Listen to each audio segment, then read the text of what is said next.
ഇടുക്കി തൊമ്മൻകുത്തിൽ സ്ഥാപിച്ച കുരിശ് വനംവകുപ്പ് പൊളിച്ചു നീക്കി. തൊമ്മൻകുത്ത് സെന്റ് ജോർജ് പള്ളി സ്ഥാപിച്ച കുരിശാണ് പൊളിച്ചു നീക്കിയത്. കുരിശ് സ്ഥാപിച്ചത് വനഭൂമിയിലെന്ന് വനംവകുപ്പ്. അതേസമയം കുരിശ് സ്ഥാപിച്ചത് കൈവശ ഭൂമിയിലെന്ന് വിശ്വാസികളും പറഞ്ഞു. വിവരങ്ങളുമായി ഇപ്പോൾ ജോസിൽ സെബാസ്റ്റ്യൻ ചേരുകയാണ്. ജോസിൽ, എന്താണ് നിലവിൽ അവിടെ സംഭവിച്ചത്? കാരണം നമ്മൾ നേരത്തെ കണ്ടതാണ്, പരുന്തുംപാറയിൽ സമാനമായൊരു സംഭവം കണ്ടു. അന്ന് അവിടെ വനംവകുപ്പിൻ്റെ ഭൂമിയിൽ കുരിശ് നാട്ടിയതുമായി ബന്ധപ്പെട്ട വിഷയങ്ങളുണ്ട്. അത് വനംവകുപ്പ്, സർക്കാർ, റവന്യൂ വകുപ്പ് ഇടപെട്ട് മാറ്റുകയും ചെയ്തു. ഇവിടെ എന്താണ് സംഭവിച്ചിരിക്കുന്നത്?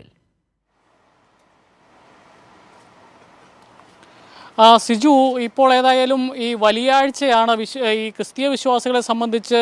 ഇപ്പോൾ നാളെ ഓശാന ഞായർ, അതിനുശേഷം അടുത്ത പെസഹ വ്യാഴം, ദുഃഖവെള്ളി ഒക്കെ വിശുദ്ധവാരമൊക്കെ വരുന്നൊരു സമയമാണ്. അതിനോട് മുന്നോടിയായിട്ടാണ് ഇവിടെയുള്ള ഒരു പള്ളി തന്നെയാണ് ഈ കുരിശ് സ്ഥാപിച്ചത് എന്നുള്ളതാണ് ഇപ്പോൾ അറിയാൻ സാധിക്കുന്നത്. തൊമ്മൻകുത്ത് സെന്റ് ജോർജ് പള്ളിയുടെ നേതൃത്വത്തിലാണ് ഇത്തരത്തിൽ വനം വകുപ്പിൻ്റെ കീഴിലുള്ള ഭൂമിയിൽ ഈ കുരിശ് സ്ഥാപിച്ചത് എന്നുള്ളതാണ് വനം വകുപ്പിൻ്റെ ആരോപണം. എന്നാൽ ഇവിടെ ഈ പള്ളിയുമായി ബന്ധപ്പെട്ടുള്ള ആളുകൾ പറയുന്നത് കൈവശ ഭൂമിയിലുള്ള സ്ഥലത്താണ് തങ്ങൾ കുരിശ് സ്ഥാപിച്ചത് എന്നുള്ളതാണ് ഈ വിശ്വാസികൾ ഇടവകയുടെ ഭാഗത്ത് നിന്ന് പറയുന്നത്. പക്ഷേ ഇപ്പോൾ റേഞ്ച് ഓഫീസർ ഒരു പത്രക്കുറിപ്പ് ഇറക്കിയിട്ടുണ്ട്. കാളിയാർ റേഞ്ചിൽ നെടുവക്കാട് സെഷനിൽ തൊമ്മൻകുത്ത് ബീറ്റിൽപ്പെട്ടതും KSTPയുടെ നിർമ്മാണത്തിലിരിക്കുന്നതുമായ നെയ്യശ്ശേരി തോക്കുംപൻ സാഡ് റോഡിൽ തൊമ്മൻകുത്ത് നാരുക്കാനം റീച്ചിൽ ഇത് ഇവരുടെ റിസർവ് സ്റ്റാറ്റസിലുള്ള കയ്യേറ്റ വനഭൂമിയാണ് എന്നുള്ളതാണ് ഇവർ പറയുന്നത്. അവിടെ ഇത്തരത്തിൽ അനധികൃതമായി ഇത്തരത്തിൽ തറ നിരപ്പാക്കി സിമന്റ് കട്ട ഉപയോഗിച്ച് കെട്ടിപ്പൊക്കി അവിടെ കുരിശ് സ്ഥാപിച്ചു. അതാണ് ഇപ്പോൾ വനം വകുപ്പ് റിമൂവ് ചെയ്തിരിക്കുന്നത്.